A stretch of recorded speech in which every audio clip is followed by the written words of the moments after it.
Est-ce que toi aussi tu t'es toujours demandé quelle était la différence ou les différences qu'il y avait d'une marque d'aquarelle à une autre?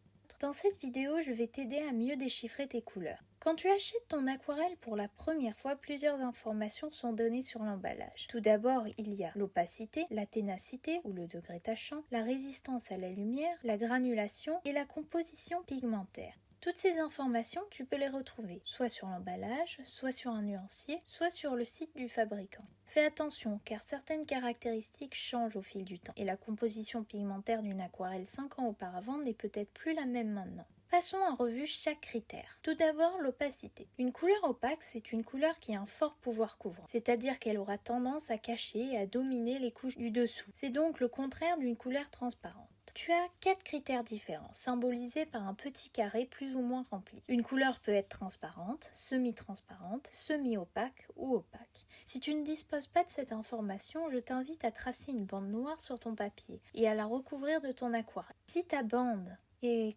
entièrement recouverte, comme de la gouache pourrait le faire, ta couleur est opaque. Au contraire, si ta bande noire reste apparente, ta couleur est transparente. Vient ensuite la ténacité ou le degré tachant. Comme son nom l'indique, une couleur tenace est une couleur qui accroche le papier et qui, si vous peignez d'autres couches par-dessus, n'aura pas tendance à bouger et à se délaver. Une couleur à faible degré tachant est dite fugitive. C'est classé en 3 critères, symbolisés par un petit triangle plus ou moins rempli. Une couleur peut être fugitive, un peu fugitive ou tenace. Certaines couleurs ont une plus grande tendance à être fugitives que d'autres, telles que les pigments jaunes ou autres pigments de synthèse. Au contraire, les pigments naturels tels que les ocres et les autres terres résistent bien à l'épreuve de l'eau. Si tu as envie de tester la ténacité de ton aquarelle, fais un lavis sur une feuille, laisse-le sécher 24 heures et reviens après ces 24 heures avec un pinceau humide chargé d'un peu d'eau, simplement de l'eau, et essaye de frotter ton glacis. Et si une bande blanche apparaît, c'est que ta couleur est fugitive. Au contraire, si elle résiste à l'épreuve de l'eau, elle sera dite tenace. Mais ce critère dépend beaucoup du papier que tu utilises, donc d'un papier à l'autre, il peut varier. Vient ensuite la résistance à la lumière. Pas besoin de vous expliquer, sinon ça serait vraiment vous prendre pour des imbéciles. Un pigment résistant à la lumière, donc aux UV, n'est pas nécessairement permanent, autrement dit résistant aux conditions atmosphériques, air, humidité, etc.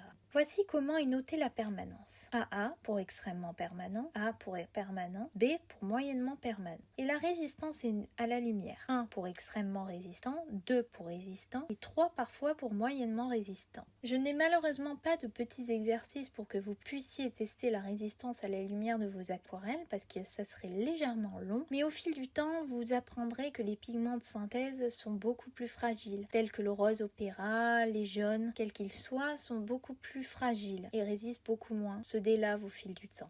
La granulation. Certains pigments, notamment les pigments naturels, peuvent présenter une texture granuleuse quand on peint avec. Cette propriété est parfois utile pour donner des effets de texture sur des rochers ou autres matériaux naturels tels que des écorces d'arbres ou quoi que ce soit. Pour savoir si ton aquarelle est granuleuse, un petit G est noté sur ton demi-godet. Vient enfin la composition pigmentaire. Chaque pigment présente un code composé de chiffres et de lettres. Voici un petit tableau très utile pour mieux les déchiffrer. P signifie pigment et la suite indique la couleur. B pour bleu, BR pour brown, Y pour yellow, etc. Ensuite, le code indique de quel pigment il s'agit précisément. Par exemple, le PY42 est un pigment jaune et le 42 indique que c'est un ocre jaune. Tu vas peut-être me prendre pour une tarée, mais moi, je suis passionnée des pigments et je fais des petites cartes de nuanciers, toutes petites, où je note la composition pigmentaire, la granulation, la ténacité, l'opacité, le nom de la couleur, la marque qu'elle a, et toutes ces informations me permettent de comparer mes aquarelles les unes aux autres. Ainsi, quand j'ai une peinture à faire et que je dois savoir s'il y a beaucoup de couches à faire,